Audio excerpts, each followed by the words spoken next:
No, keď som dceru pripravoval na príjmačky, tak videl som, aké je to náročné. Nielen pre ňu, ale aj pre nás rodičov, pretože museli sme stále jej pripravať nejaké materiály, museli sme jej to vysvetľovať. Takže hľadal som nejakú alternatívu, ktorá jej pomôže pripraviť sa na to gymnázium a samej, aby vedela si aj pozrieť nejaké typizované otázky, ale zároveň aj, aby videla tie odpovede ku daným otázkam. No, s dcerou sme predtým skúšali rôzne formy prípravy. Skúšali sme si k tomu spolu sadnúť, našiel som si rôzne príklady online a tie sme si potom vysvetľovali. A skúšali sme doučovateľov, klasických učiteľov, s ktorými sa stretáva online.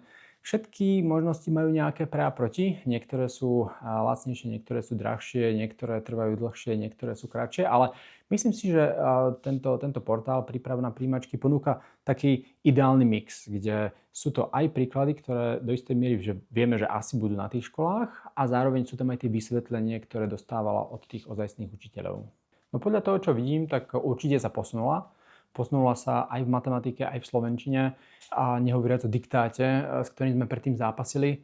A ja teda, keď prídem z práce po 10 hodinách, človek je unavený, už sa mi úplne že nechce ďalších 40 minút čítať diktát, ale teraz si k tomu ona sadne, má tam doplňovačky, takže toto je super. Vidím, že sa tam posunula aj podľa tých štatistík, ktoré v systéme vidím. A matematika, myslím si, že je super práve v tom, že ponúka také tie trošku záľudnejšie príklady, ktoré často na tých príjmačkách sa vyskytnú. Takže za mňa super. Určite by som ju doporučil rodičom a teda hlavne deťom, ktoré sa pripravujú na či už 8-ročné alebo 4-ročné štúdia, pretože v dnešnej dobe, hlavne v tomto bratislavskom regióne, to nie je jednoduché.